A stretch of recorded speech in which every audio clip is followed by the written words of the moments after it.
एक बहुत ही खूबसूरत गांव था जिसका नाम वीरनगर। यहाँ सभी लोग बहुत खुशी खुशी से रहते थे। गांव में सभी कुछ अच्छा चल रहा था और इसी बीच अमेरिका से एक फैमिली अपने पुश्तैनी घर में रहने आती है।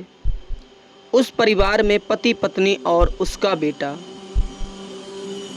जो अपनी हवेली में रहने आए थे। सभी के आते ही गांव वालों में खुशी की लहर दौड़ पड़ी, क्योंकि यह फैमिली कोई और नहीं बल्कि इसी गांव में रहने वाले एक पुराने जमींदार की थी और गांव वाले उनकी बहुत इज्जत करते थे। सब कुछ ठीक चल रहा था, लेकिन अचानक एक दिन इस परिवार के बच्चे की तबीयत अचानक बिगड़ने लगी।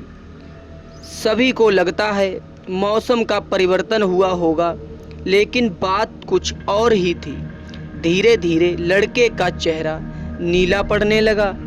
आनन फानन में परिवार ने डॉक्टर को बुलाया और डॉक्टर को भी कुछ समझ नहीं आया तो उसने पास में ही बने एक हॉस्पिटल में उन्हें स्वास्थ्य परीक्षण के लिए आमंत्रित किया, ताकि बच्चे की बीमारी का पता लगाया जा सके।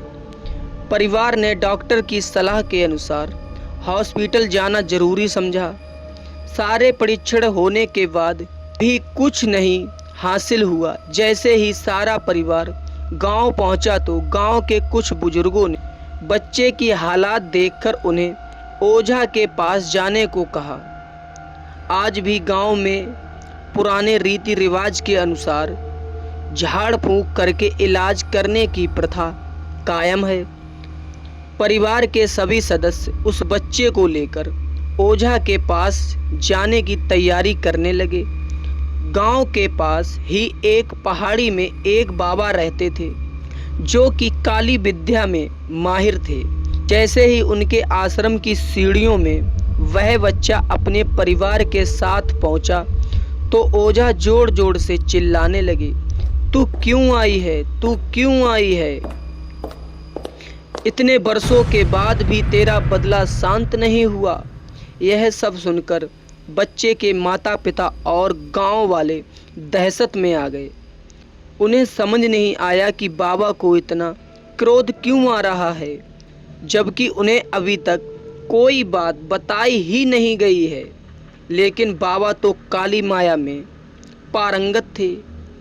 इस वजह से उन्हें रूहानी ताकतों को पहचानना आता था। सभी लोगों ने आश्रम में प्रवेश किया, लेकिन बाबा ने केवल उस बच्चे को पास आने को ही कहा।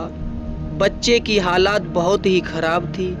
उसकी आंखें लाल हो चुकी थीं, उसका शरीर नीला दिखाई पड़ रहा था और उसके शरीर का तापमान आम बुखार से बहुत ज़्यादा अधिक था।